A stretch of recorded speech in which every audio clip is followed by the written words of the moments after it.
Assalamualaikum warahmatullahi wabarakatuh. Hai teman-teman, kembali lagi dengan saya Juvita M. Dailami dengan NPM 022724111020.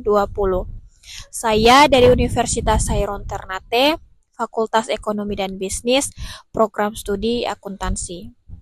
Baik teman-teman, dalam video pembelajaran kali ini kita akan membahas materi yang sangat-sangat menarik dengan topik tentang peran lembaga dan industri pendukung dalam pengembangan perbankan syariah. Baik teman-teman, dalam perkembangan ekonomi Islam itu, perbankan syariah itu tidak dapat berdiri sendiri, yaitu membutuhkan dukungan dari berbagai lembaga dan industri lain. Agar apa? Agar bisa tumbuh dan bersaing dengan sistem perbankan konvensional. Jadi teman-teman, saya ajak teman-teman semua, mari kita bahas bersama-sama bagaimana lembaga dan industri pendukung ini itu dia berperan penting dalam ekosistem perbankan syariah di Indonesia maupun di dunia, gitu teman-teman. Jadi teman-teman, selanjutnya itu ada perlu teman-teman ketahui juga bahwa dalam perkembangan perbankan syariah ini tuh lembaga dan industri itu pendukung memiliki peran yang sangat penting. Kenapa mereka memiliki peran yang sangat penting? Karena tidak hanya mendukung dalam operasional bank syariah, tetapi juga membantu dalam edukasi dan promosi produk perbankan syariah kepada masyarakat. Gitu. Dan juga dengan adanya lembaga-lembaga ini itu sistem keuangan syariah itu dapat berjalan secara terintegrasi dan saling menguatkan teman-teman. Baik, selanjutnya teman-teman kita langsung saja masuk ke pembahasannya dengan pembahasan yang pertama yang nantikan akan kita bahas, yaitu tentang pertama itu definisi perbankan syariah. Jadi perlu teman-teman ketahui bahwa perbankan syariah ini itu adalah sistem perbankan yang beroperasi berdasarkan prinsip-prinsip Islam. Jadi pada pertemuan pertama ya teman-teman, pada video yang pertama itu kan saya sudah membuat materi yang menjelaskan tentang prinsip-prinsip syariah Islam. Selanjutnya pada video kesempatan kali ini, yang video keempat ini, saya akan membahas kembali prinsip ini tuh mengatur agar semua kegiatan ekonomi dilakukan dengan cara halal, adil, dan transparan, serta tidak mengandung unsur-unsur riba dan garar dan juga maisir. Jadi perbankan syariah juga mendorong kegiatan ekonomi yang halal dan produktif seperti pembiayaan usaha kecil, koperasi, dan proyek sosial. Dengan prinsip keadilan dan kemitraan, bank syariah bukan hanya mencari keuntungan, teman-teman, tetapi juga keberkahan dan kesejahteraan umat. Jadi ada tiga larangan utama dalam perbankan syariah, teman-teman. Larangan yang pertama yaitu larangan riba. Perlu teman-teman ketahui, riba itu adalah tambahan atau bunga dalam transaksi keuangan yang bersifat eksploitatif. Contohnya seperti nasabah meminjam uang sebesar 10 juta dan harus mengembalikannya sebesar 12 juta. Kenapa? Karena ini tuh termaksud riba. Kenapa dia termaksud riba? Karena ada tambahan yang tidak sesuai dengan prinsip-prinsip syariah Islam, teman-teman. Yang kedua yaitu ada garar. Garar itu ketidakjelasan dalam akad atau objek transaksi. Contohnya seperti uh, menjual barang yang belum dimiliki atau tidak diketahui wujudnya. Dan yang ketiga atau yang terakhir yaitu maisir. Maisir itu spekulasi atau perjudian dalam transaksi. Contohnya seperti investasi yang bersifat untung-untungan tanpa dasar usaha nyata. Seperti itu teman-teman. Tujuan utama dari perbankan syariah itu terdapat ada beberapa tujuan.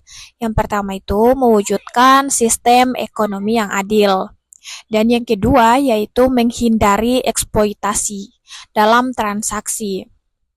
Dan yang ketiga yaitu menjalankan aktivitas keuangan yang membawa maslahat. Dan ada beberapa contoh produk perbankan syariah, yaitu contoh yang pertama itu seperti tabungan hadiah atau titipan atau itu wadiah, tabungan wadiah atau titipan tanpa imbalan tetap. Dan yang kedua yaitu deposito mudarabah atau bagi hasil. Dan yang ketiga yaitu pembiayaan mudarabah atau jual beli dengan margin keuntungan. Dan yang keempat yaitu icara atau sewa menyewa teman-teman. Baik, teman-teman, selanjutnya kita masuk ke pembahasan yang kedua, yaitu tentang peran lembaga keuangan syariah. Perlu teman-teman ketahui, lembaga keuangan syariah itu memiliki peran sentral dalam memastikan kegiatan ekonomi sesuai dengan syariat Islam. Dan juga mereka itu menyediakan berbagai layanan. Berbagai layanan itu seperti penghimpunan dana, penyaluran pembiayaan, serta investasi berbasis syariah. Dan juga mereka mempunyai peran utamanya dalam lembaga keuangan syariah ini tuh. Peran utamanya itu ada beberapa peran ya teman-teman. Yang pertama yaitu menyalurkan dana masyarakat secara halal. Bank syariah menghimpun dana dari masyarakat dan menyalurkannya ke kegiatan usaha kecil. Dan yang kedua yaitu menjaga keseimbangan sosial dan ekonomi dengan konsep hasil. Bank syariah juga menghindari ketimpangan ekonomi. Dan selanjutnya yang ketiga yaitu menjadi agen pembangunan ekonomi umat dan mendorong pembiayaan sektor real yang produktif teman-teman. Contoh dari lembaga keuangan syariah itu di Indonesia itu seperti contohnya itu seperti Bank Syariah Bank Syariah Indonesia atau BSI, dan juga Baitul Mal Tamwil atau BMT, disingkat dengan BMT, dan juga Koperasi Jasa Keuangan Syariah atau KJKS, dan Bank Pembiayaan Rakyat Syariah atau disingkat dengan BPRS. Sedangkan contoh produk layanan ini tuh seperti tabungan syariah, pembiayaan rumah syariah, kartu pembiayaan syariah, dan juga layanan gadai emas syariah, teman-teman. Selanjutnya mungkin itu saja pembahasan yang kedua ya teman-teman. Selanjutnya kita masuk ke pembahasan yang ketiga. Pembahasan yang ketiga itu kita bahas tentang regulasi dan kebijakan. Jadi, perkembangan perbankan syariah tidak lepas dari dukungan regulasi yang kuat. Pemerintah dan otoritas keuangan itu seperti Otoritas Jasa Keuangan atau disingkat dengan OJK dan Bank Indonesia atau BI itu berperan dengan menciptakan kebijakan yang menjadi stabilitas dan kepercayaan masyarakat. Jadi dasar hukum dan regulasi itu ada beberapa dasar hukum dan regulasinya. Dasar hukum yang pertama yaitu ada Undang-Undang Nomor 21 tahun 2008 itu membahas tentang perbankan syariah, itu mengatur pendirian kegiatan usaha serta pengawasan bank syariah. Dan yang kedua yaitu seperti peraturan OJK atau disingkat dengan POJK.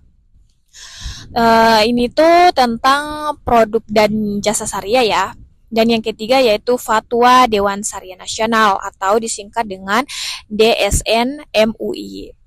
Jadi DSN MUI ini tuh menentukan kehalalan akad, produk dan juga transaksi syariah. Tujuan dari apa ya? Tujuan dari kebijakan ini tuh yaitu untuk menjaga integritas sistem keuangan syariah, teman-teman, dan juga menciptakan kepercayaan di mata masyarakat dan menjamin kesesuaian dengan prinsip syariah. Contohnya itu contoh implementasinya itu seperti OJK membentuk Komite Nasional Keuangan Syariah atau disingkat dengan KNKS. Dan yang kedua yaitu pengawasan DPS atau Dewan Pengawas Syariah di setiap lembaga-lembaga. Jadi mungkin itu pembahasan yang ketiga ya teman-teman. Selanjutnya kita masuk ke pembahasan yang keempat. Pembahasan yang keempat ini tuh membahas tentang edukasi dan pelatihan. Perlu teman-teman ketahui, edukasi itu menjadi faktor penting dalam meningkatkan kesadaran masyarakat terhadap sistem perbankan syariah. Dan edukasi itu juga yang memadai. Masyarakat akan kesulitan memahami perbedaan antara bank syariah dan bank konvensional, teman-teman. Dan juga ada peran dalam lembaga pendidikan dan pelatihan. Jadi ada beberapa peran ya teman-teman dalam lembaga pendidikan dan pelatihan ini tuh. Peran yang pertama yaitu kampus dan universitas atau penyelenggaraan program studi ekonomi dan keuangan syariah itu contohnya itu seperti apa ya? Contohnya itu seperti UIN dan juga Universitas Muhammadiyah dan juga contohnya seperti UNIDA Gontor dan yang kedua itu tentang lembaga sertifikasi profesi keuangan syariah, yaitu menyiapkan tenaga profesional bersertifikasi. Dan yang ketiga yaitu pelatihan OJK dan BI. Ini tuh meningkatkan kapasitas SDM perbankan syariah. Tujuan dari edukasi ini itu untuk meningkatkan literasi keuangan syariah masyarakat dan menyiapkan sumber daya manusia yang kompeten dan juga mengembangkan inovasi produk syariah. Baik teman-teman, selanjutnya kita lanjut ke pembahasan yang kelima ya. Tadi itu pembahasan yang keempat yang sudah saya bahas. Selanjutnya pembahasan yang kelima itu tentang inovasi produk perbankan syariah. Jadi, inovasi merupakan kunci keberlanjutan perbankan syariah dengan inovasi produk. Lembaga syariah juga dapat menarik nasabah baru dan bersaing dengan bank konvensional. Dan juga bentuk inovasi produk perbankan syariah ini tuh yaitu ada beberapa bentuk dalam inovasi produk perbankan syariah. Bentuk yang pertama yaitu digital banking syariah atau bisa dibilang penggunaan aplikasi mobil banking untuk transaksi halal, contohnya seperti BSI Mobile dan juga bank muamalat digital banking. Dan yang kedua yaitu green financial, seperti pembiayaan usaha ramah lingkungan sesuai dengan prinsip-prinsip Islam. Dan yang ketiga yaitu crowdfunding syariah atau platform pelangganan dana berbasis syariah untuk UMKM. Jadi selanjutnya manfaat inovasi dalam perbankan syariah, yaitu ada beberapa manfaat teman-teman. Manfaat yang pertama yaitu meningkatkan daya saing perbankan syariah. Dan yang kedua itu memudahkan akses layanan keuangan. Dan yang ketiga yaitu menjangkau generasi muda yang melek akan digital. Selanjutnya pembahasan yang keenam yang akan kita bahas yaitu tentang kerjasama internasional. Jadi kerjasama internasional itu sangat penting untuk memperkuat posisi perbankan syariah di dunia, teman-teman. Dengan adanya ini tuh melalui jaringan global, lembaga keuangan itu dapat saling belajar dan berbagi pengalaman. Bentuk kerjasamanya itu seperti ada pertukaran pengetahuan dan praktik terbaik antara negara muslim. Dan yang kedua yaitu seperti pembiayaan proyek bersama. Contohnya itu seperti Islamic Development Bank atau disingkat dengan IDB yang mendanai proyek infrastruktur halal di berbagai negara. Dan yang ketiga yaitu standarisasi global atau bisa dibilang melalui lembaga seperti Accounting and Auditing Organization for Islam atau Financial Institutes, bisa dibilang atau disingkat dengan AAOIFI. Dan juga ada manfaat kerjasamanya. Manfaat kerjasamanya itu yaitu untuk memperkuat jaringan lembaga syariah dan juga meningkatkan profesionalisme dan efisiensi dan membuka peluang investasi lintas negara. Selanjutnya pembahasan yang ke-7 ya teman-teman. Tadi itu yang saya bahas pembahasan yang ke-6 itu sampai di situ. Selanjutnya kita lanjut ke pembahasan yang ke-7. Pembahasan yang ke-7 itu tentang tantangan yang dihadapi. Jadi meskipun perbankan syariah ini tuh terus berkembang,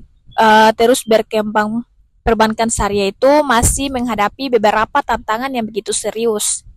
Tantangannya itu antara lain yaitu yang pertama yaitu kurangnya pemahaman masyarakat, teman-teman. Iya, tantangan itu kurangnya pemahaman masyarakat dan banyak masyarakat yang belum memahami konsep tanpa riba ya dan sistem bagi hasil. Dan yang kedua yaitu persaingan dengan bank konvensional. Kenapa saya bilang begitu? Karena produk konvensional itu lebih dulu populer dan mudah diakses. Dan yang ketiga yaitu inovasi yang belum merata. Inovasi yang belum merata ini tuh tidak semua bank syariah memiliki layanan digital yang canggih. Jadi seperti itu ya teman-teman. Dan yang keempat itu keterbatasan SDM. Kenapa saya bilang keterbatasan SDM profesional syariah? Karena adanya kurangnya tenaga ahli di bidang akuntansi dan manajemen keuangan syariah. Jadi solusinya untuk yang diperlukan untuk menghadapi tantangan tersebut itu adalah solusinya yang pertama yaitu edukasi publik secara masif dan peningkatan kualitas SDM dan juga dukungan pemerintah dan regulasi. Baik, itulah pembahasan yang ke-7 ya teman-teman. Selanjutnya kita masuk ke pembahasan yang ke-8. Pembahasan yang ke-8 ini tuh tentang peran teknologi dalam perbankan syariah. Jadi peran teknologi ini tuh teknologi informasi kini itu menjadi tulang punggung pengembangan perbankan syariah di era modern, teman-teman.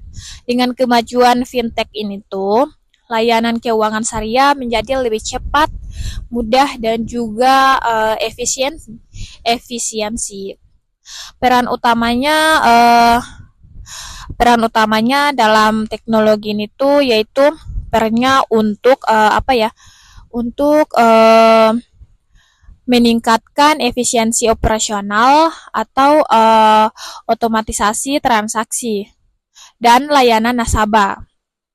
Dan juga ada memperluaskan akses layanan nasabah di daerah terpencil dan dapat menikmati layanan digital, dan juga ada meningkatkan keadaan data dan transparansi.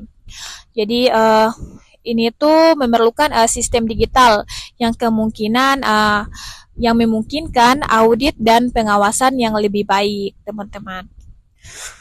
Uh, Contohnya itu saya berikan salah satu contoh ya. Contohnya itu seperti contoh apa ya?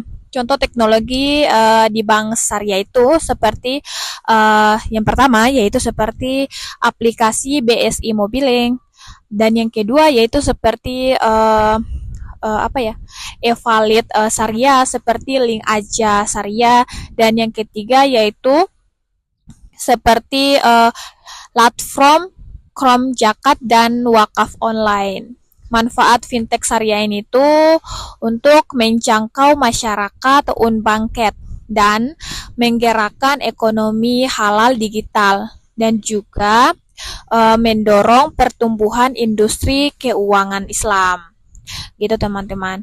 Jadi teman-teman, dalam pembahasan yang ke pertama tadi sampai ke 8 itu kita dapat simpulkan dari keseluruhan apa ya pembahasan tadi ya. Jadi teman-teman, dari pembahasan tadi kita dapat menyimpulkan bahwa lembaga dan industri pendukung ini tuh berperan krusial dalam menciptakan ekosistem perbankan syariah yang berdaya saing, inovasi, dan juga berkelanjutan, teman-teman. Ya, dan juga berkelanjutan. Dan melalui kolaborasi, inovasi, edukasi, serta pemanfaatan teknologi ini tuh, Bank Syariah akan terus berkembang. Kenapa? Dan juga menjadi pilar penting dalam sistem ekonomi umat, teman-teman. Baik teman-teman, semoga pembelajaran ini tuh apa ya? Semoga pembelajaran ini tuh dapat memberikan inspirasi dan pemahaman yang mendalam tentang bagaimana industri dan lembaga pendukung apa ya? Ini dan lembaga pendukung berkontribusi dalam kemajuan ekonomi syariah, teman-teman. Teman-teman, terima kasih telah menyimak video ini sampai akhir. Semoga teman-teman semua sehat selalu ya. Semoga teman-teman semua sehat selalu, panjang umur ya. Dan jangan pernah bosan ya untuk terus nonton video saya, karena nanti ada video-video berikutnya yang lebih menarik lagi nih teman-teman. Baik teman-teman semua, itu saja mungkin penyampaian dari saya, dan teman-teman jangan lupa untuk like, comment, and subscribe video saya ya. Wassalamualaikum warahmatullahi wabarakatuh.